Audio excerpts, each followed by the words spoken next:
Hello everyone, this is Crystal Putoff. I am getting ready to make a new batch of dies for the ostrich eggs that I am working on.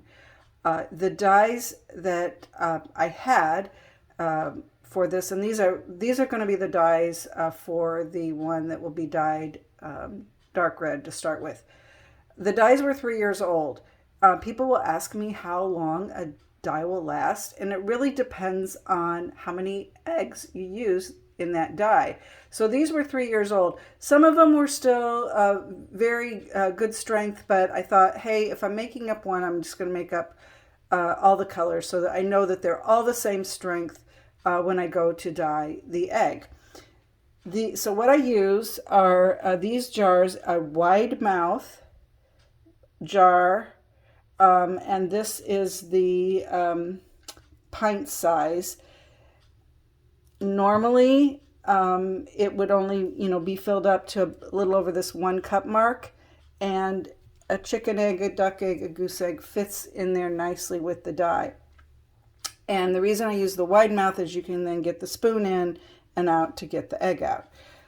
But because I'm making I have a set of those dies.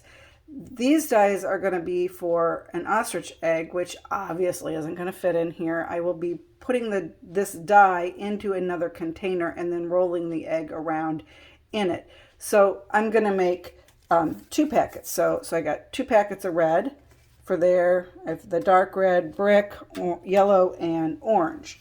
So I will be putting 2 packets of dye in there with water and the vinegar. I won't have as much. This calls for 1.5 cups per package. I'll only be able to get about 2 cups in there because of the size of it. I don't like it filled to the top, because then when I open it up, it goes everywhere. So this is what I use. I use these jars. What I do when I make the dye is I write on here the month and year I made it. That's why I knew these were 3 years old, because they were made in January of 2019.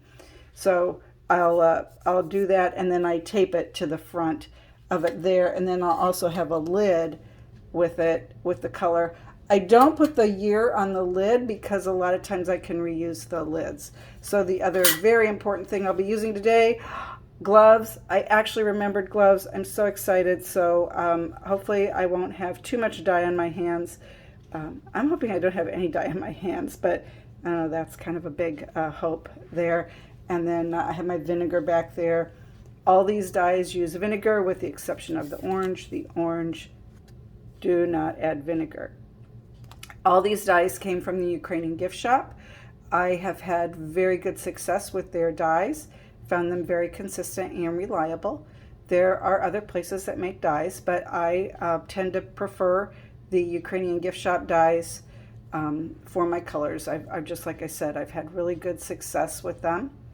So I'll just be boiling water and mixing up dyes, and then once they cool down, I'll be ready to dye the ostrich egg. So probably won't get to dyeing the ostrich egg until at least a couple hours, however long it takes for the dye to cool down. So anyway, that's my process for making the dye, and I'm so excited. I'm about ready to start dyeing the ostrich egg.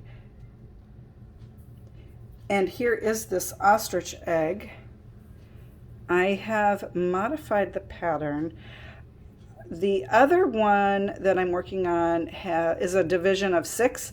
I changed this to be a division of 4. So what that meant was I washed off all of the pencil lines and redrew them. And so that's what you're seeing there. Some of these lines are light. I don't really need them. I was just kind of testing out the pattern, and I have a little bit more I want to test in these areas, so I'll draw that lightly. But these main division lines, that's what I really need to show up when I dye the egg in the dark red.